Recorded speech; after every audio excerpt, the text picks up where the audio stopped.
If you just let it go like that, it'll be fine, right? You can say that because you haven't been affected by it. I can't handle talking to her over the phone, such things all the time. If you leave her alone, she'll keep talking endlessly. Even though my mother-in-law doesn't bully me, she's a very troublesome person. My parents-in-law live together in their own house, while my husband and I, my brother-in-law and his wife, and my sister-in-law, each live separately.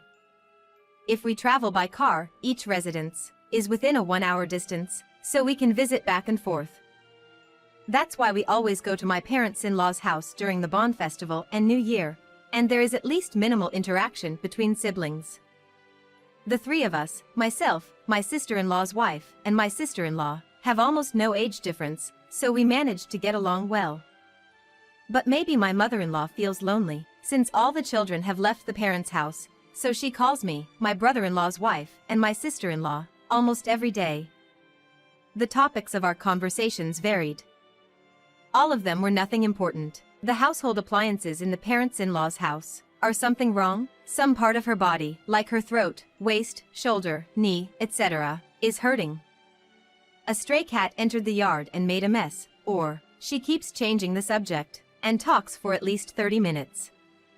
My mother-in-law is a housewife, and she seems bored, so I guess that time isn't a big deal for her, but the three of us, myself, my brother-in-law's wife, and my sister-in-law, all work full-time as permanent employees.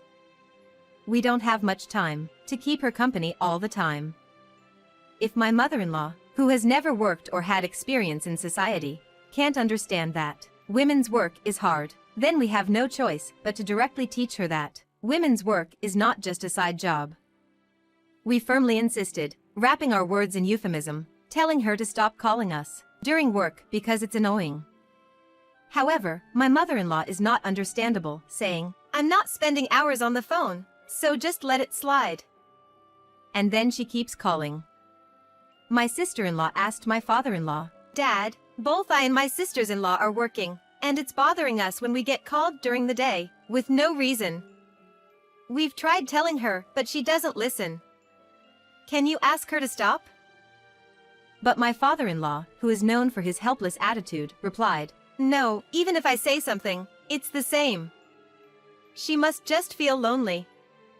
She's not talking for hours, so why don't you give her your time? He tried to convey to us that his values is almost same with my mother-in-law's.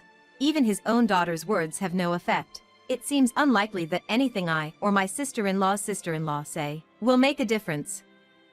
I thought my father-in-law was helpless, but if he avoids getting involved, even in his own wife's issues, he's way more worse, floating around, causing us distress.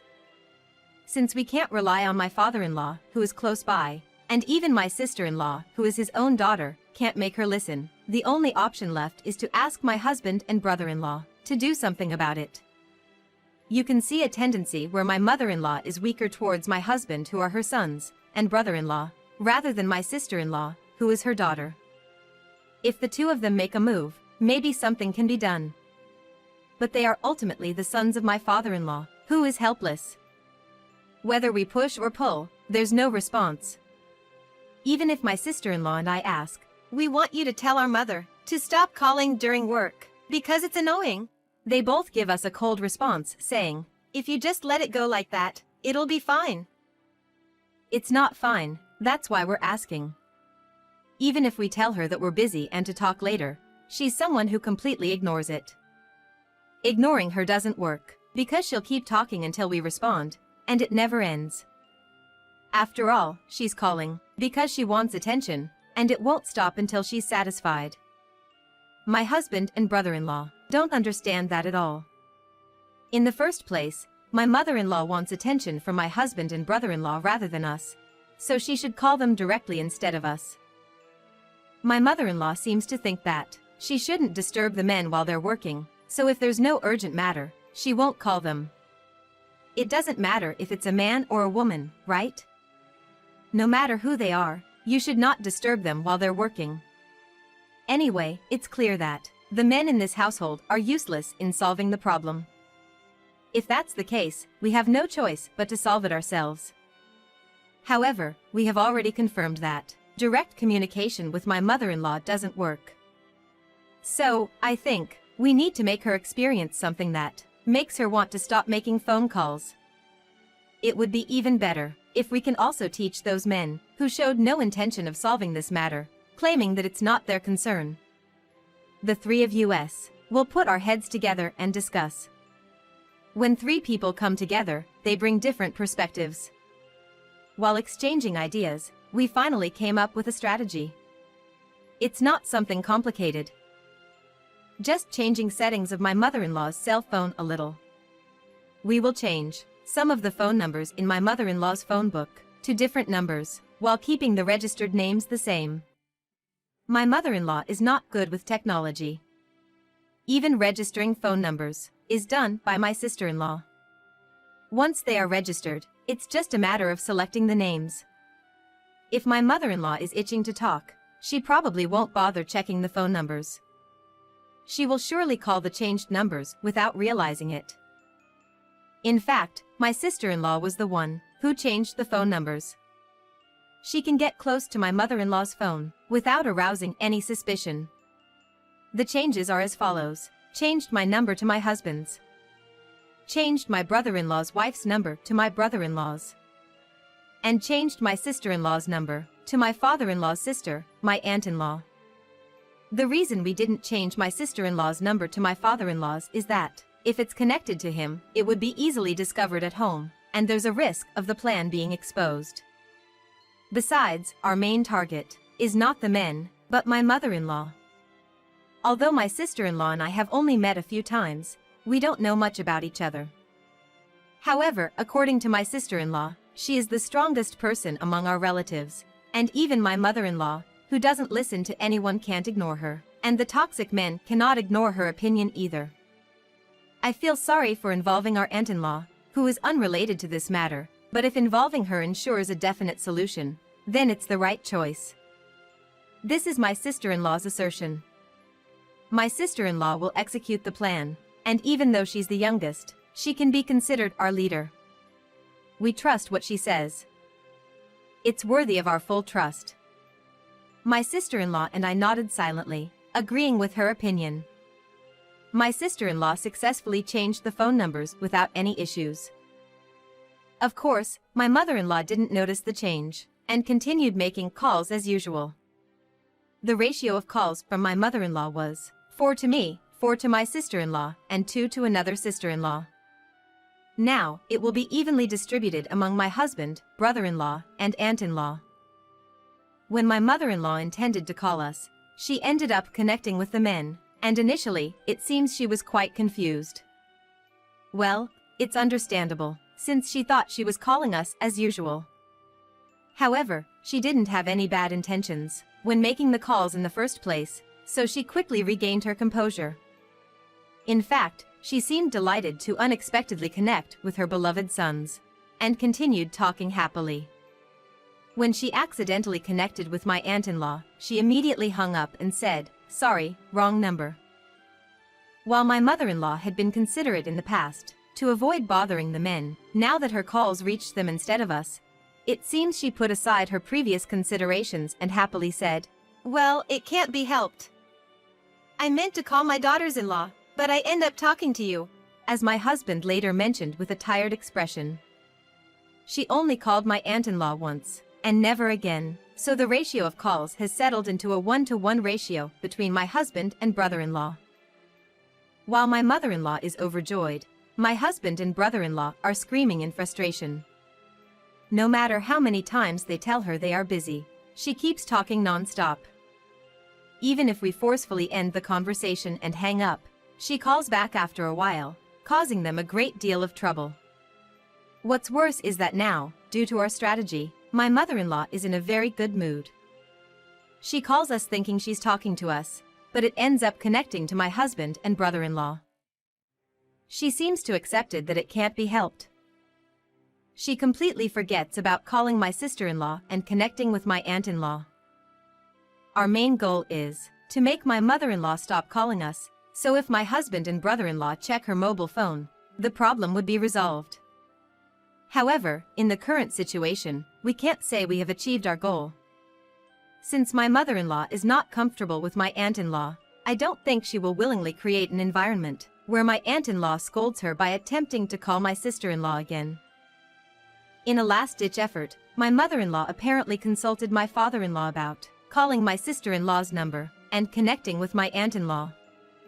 But father-in-law, who has low self-esteem, dismissed it with a simple, "I don't know." He truly lives up to being called the invisible toxic heir by me.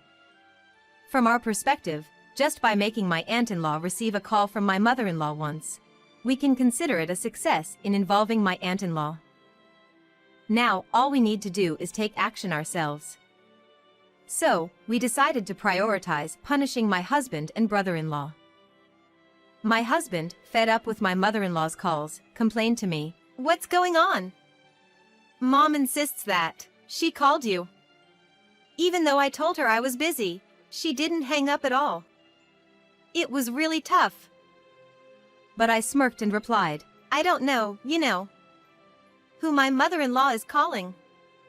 Besides, didn't you say it yourself? Ignoring her calls would solve the problem, right? If you really think so, why don't you do it yourself? I hope you're not asking me to do something that you can't even do yourself, right?" I threw his own words back at him. He just stammered, "No, well," and couldn't find any more words. The same conversation apparently happened between my brother-in-law and his wife. They didn't expect the words they casually said, as if it were someone else's problem, to come back to haunt them. Unable to find words to retort, I felt a sense of satisfaction as I looked at my husband's frustrated face. Now, all that's left is to teach my mother-in-law a lesson and prevent her from making useless calls to us. The three of us headed to my aunt-in-law's house together. My sister-in-law, with a suspicious expression, said to my aunt-in-law, "Sorry, Auntie. Do you remember that strange call we received from my mother? Well, there's a reason behind it." With tears in her eyes, she explained the situation that led us to switch our contact number in my mother-in-law's phone book. Both my sister-in-law and I were left speechless by her bold performance. Perhaps because my aunt-in-law could only give birth to boys, she doted on my sister-in-law like a kitten, listening intently to her story. After listening to the whole story, my aunt-in-law confidently takes on the task, saying, "That spineless man with a pickling bed. Can't he even confront his wife properly, let alone himself? Pathetic. And to make matters worse, his sons are just like him unnecessarily, taking after their parents. They should drink the bathwater of their younger sister's achievements. All right, I'll take care of the rest. I'll squeeze the life out of both of them." She agrees to help us with a strong determination. Truly reliable. Before reprimanding her mother-in-law, my aunt-in-law calls her husband, father-in-law, and brother-in-law to the house.